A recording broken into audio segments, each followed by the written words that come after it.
Alright, what is going on, guys? Pavel's back again, coming at you with the showcase on the Christmas Nell that just came out. Honestly, I'm actually quite surprised that they decided to go with Nell. I thought they might have gone with a character that, you know, hasn't really gotten too many seasonals, but hey, it's Nell. And let's be real here, as long as they make her good, she sells. So let's just get right into it, right? So she is going to be the Captain Killer, and then I'm not gonna lie, once I saw Captain Killer, I'm like, tell me she's the booster barrier unit that we've been asking for. And yeah, no, they gave it her boost, barrier, multi-barrier, enhancer, booster. Like, this character has got a lot going on for her. Going into the skills here, we have Sprinter +1, which is pretty standard. Poise, can't be staggered, Sharpshooter, Guard Break, as well as Nullify Range Resistance. Complete Status Immunity, which is going to be good for both Captain's weaks, both melee and ranged. Despite her not being a melee character, at the very least she'll provide some support if you actually need a boost for that. Strong Attack Recharge is going to be really good because she is a boost barrier unit, which means that this is a 40-second cooldown Strong Attack. With Strong Attack Recharge, we're going to see that actually go down times 0.88. We'll see it go down to like 35.2. If you're able to put on the Chad link, I think it actually ends up being quite a bit better because the Chad is going to give her full standard damages 25% and Strong Attack Recharge 24% instead of 12% because she has the 12% built in. So getting 12 plus 12, 24%. Multiply this by 0.76 instead of 0.88. And you'll see here that her boost will get recharged in 30.4 seconds, which is a lot better than 35.2 seconds, because that would be 15.2 seconds without a boost, and this is only a 10.5 seconds without a boost, pretty much. This character also has start gauge plus 70%, but I'll be real with you, I don't really feel like the gauge does as much as I would have hoped. I have played with her. I accidentally forgot to hit record, which kind of sucks, so I'm not going to be able to take her into IT, but I'll tell you, it's nothing really spectacular. She's just a good NAD character that provides support. At the end of the day, she's going to be a side hoe for content like GQ, and she'll do her job very well in that. So, she does have Gauge Rampage, which means that she'll get a bit of gauge every single time that she ends up killing an enemy. So if she ever decides to attack the trash mobs instead of the actual boss, she's going to get a benefit out of that. And then her start gauge plus 70% means that she's going to get her gauge fairly quickly. I kind of wish that they gave her gauge skill Strong Attack Recharge minus 30% or something like that, kind of like what they gave with Spirits Are Forever with Yutoshiro. If they gave her that, I feel like this character would be a significantly better character, because then she could pop off her gauge a second time during GQ without it interrupting the flow of the battle. Like, realistically speaking, what happens is when you bring a unit with boost, eventually the boost falls off, and during that time that you're waiting for the boost to come back, your characters are going to deal significantly less damage. So I kind of wish she had the Strong Attack Recharge here. Instead, she just gets Flurry +1, so she'll have Flurry +2. Speed attribute character, normal attack damage plus 20% for the team party is going to be pretty good if you decide to use another normal attack damage based unit, which for Captain's Week, I believe, I'm pretty sure that some people still use Chad, which is unfortunate. I'll be real with you, I haven't really paid too much attention to speed NAD characters except for this Nell, just because she has big fat mommy milkers. Next, we have multi-barrier +2. Obviously, she gives 3 barriers to your squad, as well as 5 barriers for herself.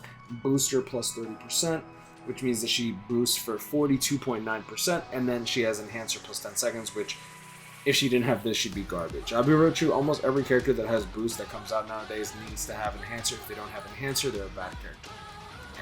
I'm not even joking, it's actually kind of pathetic.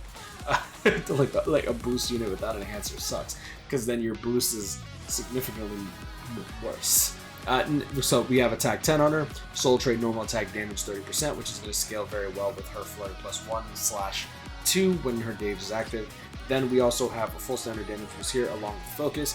And then we have the Ishin Rose, so NAD 30, NAD 25, full stand 25, Strong Attack Recharge 12%. And then Hollow Bait Go Chappy. So anyways, let's take her into IZ. Let's just talk damage. This is going to be a fairly quick showcase video, just because I feel like even though she does have a lot going on here, she's a very simple character. Like, if I could be real with you, if I could just break her down in like 10 seconds, I would just say this.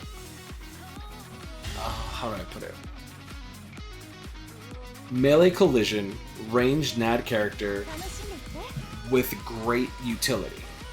That's pretty much what she is. Like, she has a melee collision NAD string like Lile Baro, which I think is awesome. I personally love this NAD string itself. Then we have the boost, AoE, AoE distant. First strong attack is a bit iffy, to be honest. I don't particularly like it. I like the animation for it. I think it's cute. Full screen third strong attack. She throws a little gift basket for her first strong attack. The barrier lasts 20 seconds. It should run out right now. Yep. And that's pretty much my issue, right? It's like, now I have to wait 10 seconds for her boost to come back.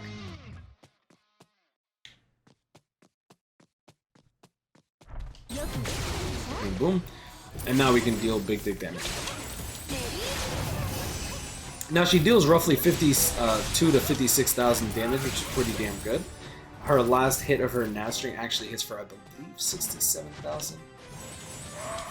Yeah, 62,000. We ran out of boost right then and there. No, we actually got hit. I believe there's a heal here. No? Okay, I got scammed. I'm just playing poorly, that's my bad. Either way, she still hits relatively hard even without it.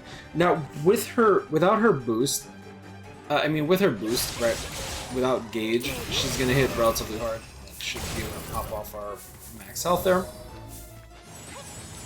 Boom, boom. 68k on the biggest hit there, that's pretty good. I got hit.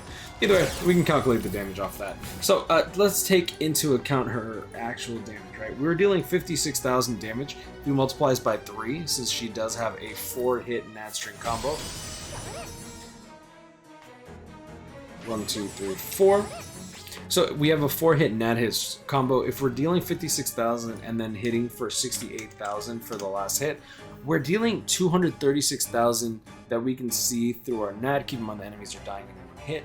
But when we take into account the flurry, a NAD string is going to deal 472,000 damage. That's not bad, because her NAD string is actually fairly fast, which I really do like the fact that she has a melee collision NAD string, because it also makes it a lot less confusing to actually see by the naked eye what kind of damage we're dealing.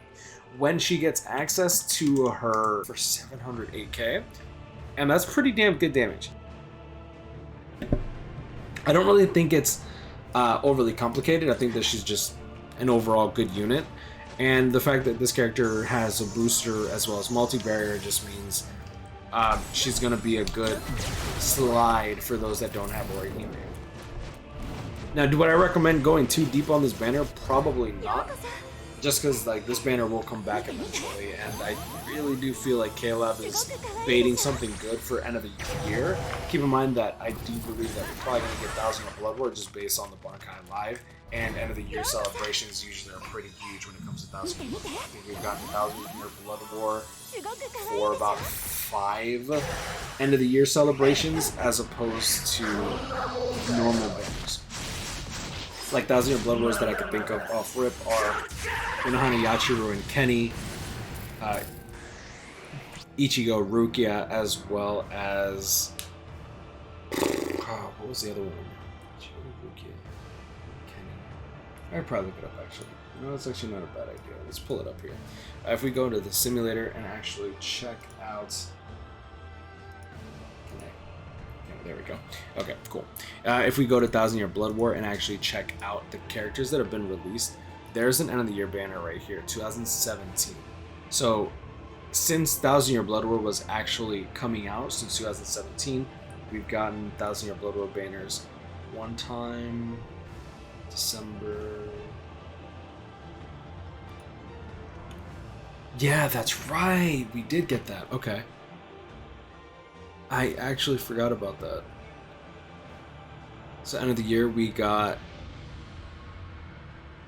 the Retsu Kenny Little Girl Yachiru banner. Followed up with 2 years later we ended up getting... Crap, where is it?